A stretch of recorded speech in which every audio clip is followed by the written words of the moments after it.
First invited guest speaker today is Obang. He's currently living in Canada. He's an executive director of the Solidarity Movement for a New Ethiopia. One of his key focuses is how the ethnic card is played in Ethiopian politics and how to put humanity before ethnicity. Welcome, Obang.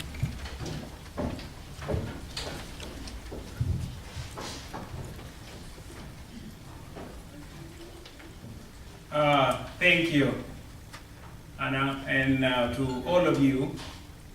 I came all the way from Canada and to speak for 20 minutes. Almost 8,000 for 20 minutes. So I had my presentation put in writing, so I may not go through all of it. I think most of the speakers before me or after me will summarize most of this. But I was told to speak about, human rights and climate of the Ethiopian politics. I want to make it very clearly that I'm not a politician. I'm a human rights activist, and I will speak to you from the experience point of view. It's not academical. What I'm going to talk about is real and it's true. First, I would like to thank the Norwegian Association for Asylum Seekers, and then the other peoples who have worked together with them to make these events possible. And I would also extend my thanks to the Norwegian people involved for taking your time and coming here and listening to Ethiopian. And most of all, to thank the Ethiopian who trying to find a way to live in this land. I'm not going to make any labeling or negative things to the Norwegian policy or to the Norwegian government. I actually will emphasize and speaking more about the Norway. I in particular have so much respect for the Norwegian people as whole.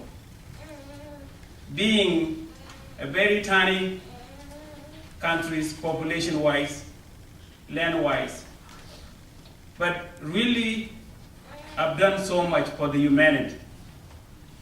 Norway is the place in the world where they recognize those who fought for justice, like Mandela, Martin Luther King, many places. Norway give more money to some of the most poor countries in the world than America or some of the richest countries. For that, I would like to appreciate the Norwegian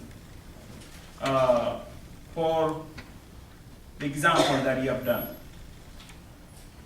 Having said that, I will go on to speak more about myself before I go to the ethnicity. And I say earlier, my name is Obang. I am actually an Ethiopian. Some of the people say that, yeah, you don't look an Ethiopian. And I say, yeah, I'm Ethiopian. From the Gambela region in southwest of Ethiopia. I lived there when I was young, came to Canada, went to school in Canada. Then I went back home to Ethiopia. I was working there in Ethiopia under trying to set up clinic, give access clean water to those who don't have any. And then things changed in 2003, where there were a massacre took place in Gambela region. Most of the people that we know were killed by the government. There were disagreement between the regional government as well as the central government.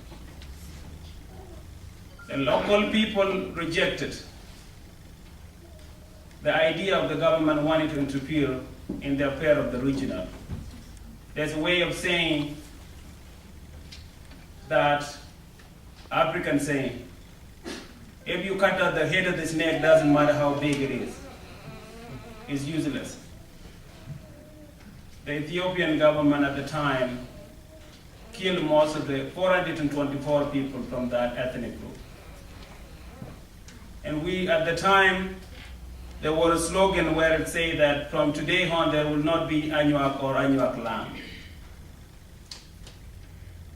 Most of the people who were killed were innocent people who were speaking up for their right. At that time, we got involved in trying to speak about the human right. It was the first time that I came to Norway in July in 2004. I came to this land seeking justice because I know what the Norwegian has done. I came at the time for the Anuak and then for the Gambela, but not for the whole Ethiopian. The second time I came for the whole Ethiopian, which made me come to realize that justice will never come to the people of Gambela until it comes to the whole Ethiopian. That led us to set up an NGO called Solidarity Movement for New Ethiopia. Because the idea is, unless the Ethiopian value each other as a human being rather than a tribe or a religion or a language, Ethiopian will remain poor and they will try to seek refugee status like they are in this country. I think Hannah put it somewhere earlier, very beautiful. There's no illegal human being. There's no 99.9% human being. Our humanity does not have boundary. We come to this world with nothing but the humanity identity that we have with us. So that organization's goal was to advocate for the right of the Ethiopian wherever they are found. Believing that humanity comes before ethnicity, not a single Ethiopian will be free until we are all free. And that reason that why I'm here, because I feel that Ethiopians who are suffering in Norway are not free, so do I. I'm not free either. Having said that, the Ethiopian government in a place in Ethiopia, I'm not going to use, like my brother before me say that passes and this, I'm not. We all know obvious. Even the Norwegian government know what kind of government that Ethiopia have than we are. If the government can win an election 99.96%, something is wrong. Unless no one thinks.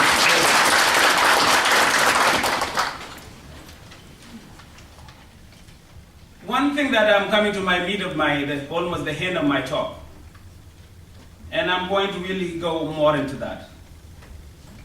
I emphasized earlier, I'm not speaking as a politician.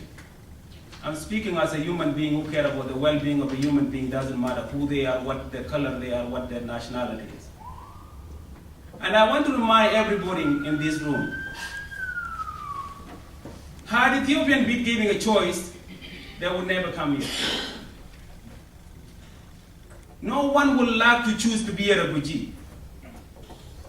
People are forced to be a refugee.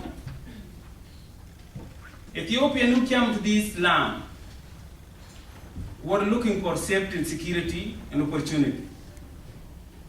Had they have a choice, they would never go to the cathedral and the church. They would rather go to Ethiopia. And lack of that is the reason why they are here, not only Ethiopia. The life of being a refugee and looking for opportunity is not only with Ethiopia. At the end of the 19th century, thousands of Norwegians went to North America looking for opportunity. The same thing that the Ethiopians have done, being here. Today is not only the Norway. Last year, there were Ethiopians who went to Japan Some of them were in jail for 3 years. I went there to talk to the Japanese authority. Last month, there were Ethiopians who were detained in Chapachula, Mexico.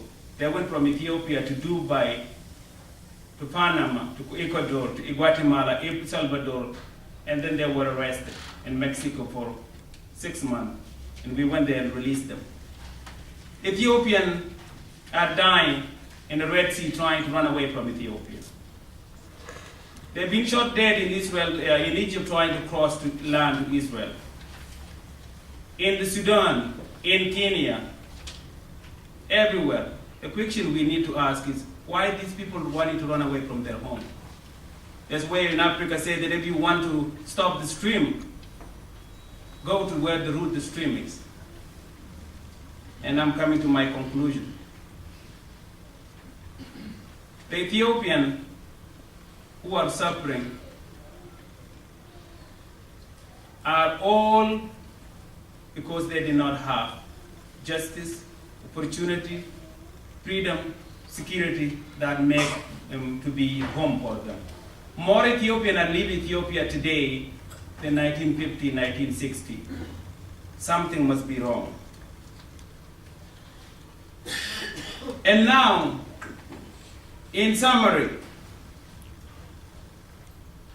the Ethiopians who are undocumented workers or in Norway, I want to appeal to the Norwegian authority in the Norwegian Ethiopia to think once these people are not criminal.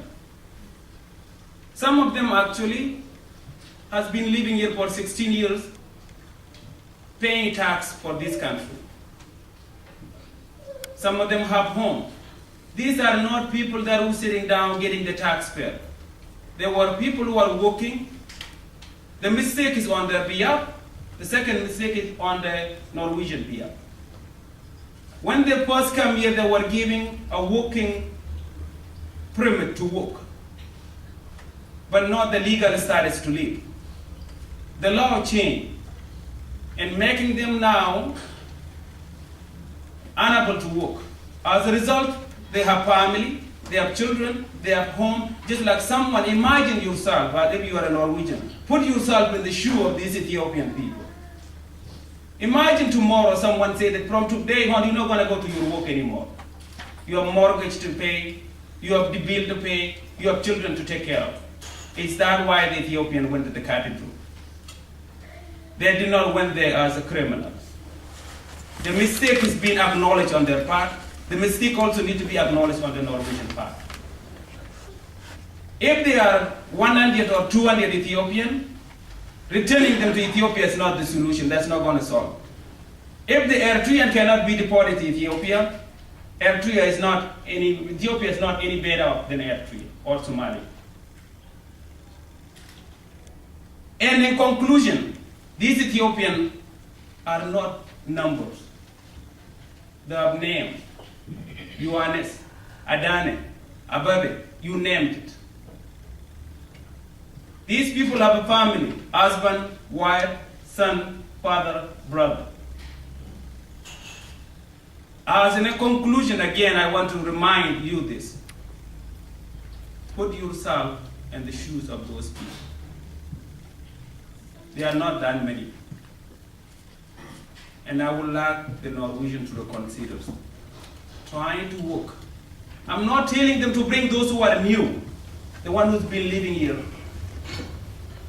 Grant them the status to live. One Ethiopian, I don't know who he is, among these people who are here, text me. And the text was that, Obang, I've been living in this country for more than 10 years. I have more than 3 jobs. Now I don't have a job, and I'm worried. We've been warned by the April 6th. We should go back to the camp that we come from, or something will happen. If that happens, my choice either to go to that camp or to take my own life. I don't know who that person is. These Ethiopians, some of them, it is psychologically draining, emotionally heartbreaking. So to all of us, these people are not illegal to the extent that they don't have papers. But beyond that illegal, they are not Ethiopian. They are human. They are us. Thank you.